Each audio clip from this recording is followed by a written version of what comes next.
दोस्तों, कागज़ मतलब कि पेपर का इतिहास अत्यंत रोचक और महत्वपूर्ण है। यह मानव सभ्यता के विकास में एक बड़ा योगदान रहा है। कागज़ के आविष्कार से पहले लोग लेखन और संचार के लिए विभिन्न माध्यमों का उपयोग करते थे, जैसे पत्थर, मिट्टी की पट्टिकाएँ, धातु की प्लेटें, पपीसर और चमड़े। कागज़ के आविष्कार ने इन सभी साधनों को बदल दिया और संचार, शिक्षा और ज्ञान के प्रसार को बहुत अधिक सुगम बना दिया। कागज़ का आविष्कार कैसे हुआ? प्रारंभिक प्रयोग में कागज़ का आविष्कार चीन में हुआ था। हान राजवंश के समय में दूसरी शताब्दी में चीनी लोगों ने पपीरस और अन्य सामग्रियों के स्थान पर पतली पट्टियों और रेशों का उपयोग कर रहे थे, लेकिन यह कागज़ के समान नहीं था। आधिकारिक आविष्कार तब हुआ जब कागज़ के आविष्कार का श्रेय चीनी राजकुमार और सरकारी अधिकारी साई लून को जाता है।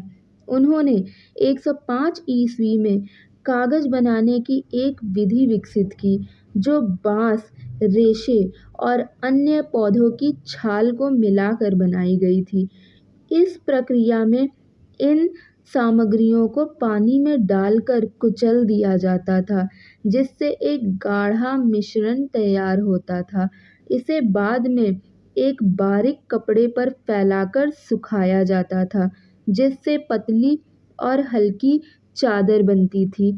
यहीं से प्रारंभ हुआ कागज़ का। कागज़ बनाने की प्रक्रिया कच्चे माल का चयन किया जाता था। शुरुआत में बाँस, पौधों की छाल, पुराने कपड़े और रेशों का उपयोग कागज़ बनाने के लिए किया जाता था। कच्चे माल का कुचल देना: चुने गए कच्चे माल को पानी में भिगोकर कुचला जाता था, जिससे एक गाढ़ा मिश्रण बनता था। मिश्रण का फिर फैलाव किया जाता था। इस मिश्रण को एक बारीक कपड़े पर फैलाया जाता था। कपड़े का ढाँचा मिश्रण को आकार देता था। उसके बाद उसे सुखाया जाता था। फैलाए गए मिश्रण को सुखाया जाता था, जिससे वह कागज़ की पतली चादर बन जाती थी। कागज़ फिर तैयार हो जाता था। सूखने के बाद इस चादर को कपड़े से अलग कर लिया जाता था और इसे उपयोग के लिए तैयार कर लिया जाता था। अब दोस्तों, कागज़ का प्रसार कैसे हुआ? चीन से बाहर प्रसार कागज़ का तब हुआ जब कागज़ बनाने की यह कला धीरे धीरे चीन से बाहर फैलने लगी।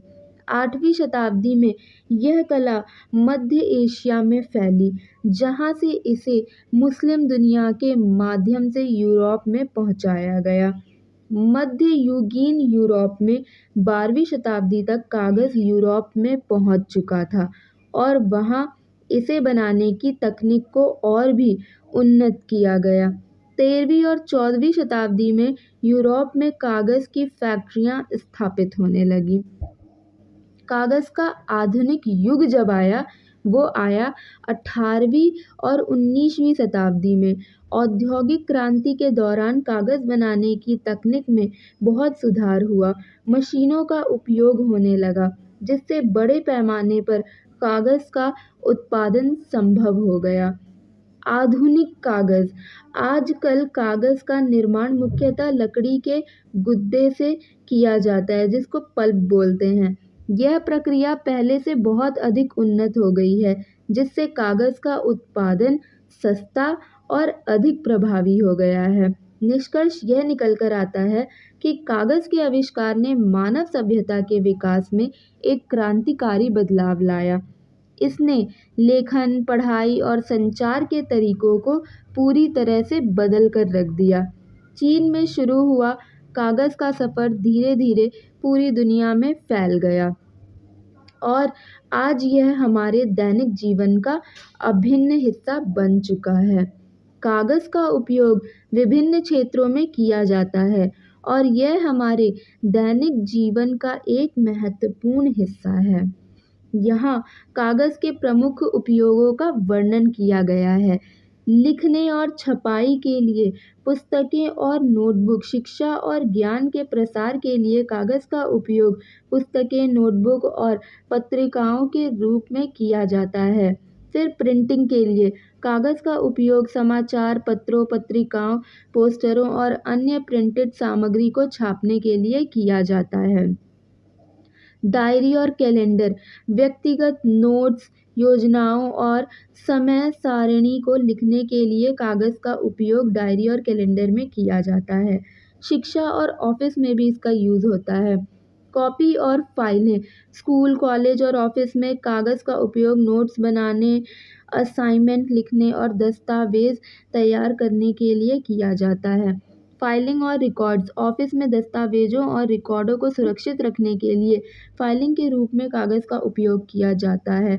प्रश्न पत्र और परीक्षाएं स्कूल और कॉलेज की परीक्षाओं के लिए प्रश्न पत्र और उत्तर पुस्तिकाओं को कागज़ पर ही तैयार किया जाता है। तीसरा है पैकेजिंग कागज़ की थैलियाँ कागज़ का उपयोग पर्यावरण अनुकूल पैकेजिंग के लिए किया जाता है, जैसे कि शॉपिंग बैग और थैलियाँ। गत्ते के डिब्बे गत्ते से बने डिब्बे विभिन्न वस्तुओं की पैकेजिंग और शिपिंग के लिए उपयोग किए जाते हैं। ये मजबूत और हल्के होते हैं। रैपिंग पेपर उपहारों के सजाने और पैक करने के लिए रंगीन और डिज़ाइनर रैपिंग पेपर का उपयोग किया जाता है। चौथा है कला और शिल्प ड्राइंग और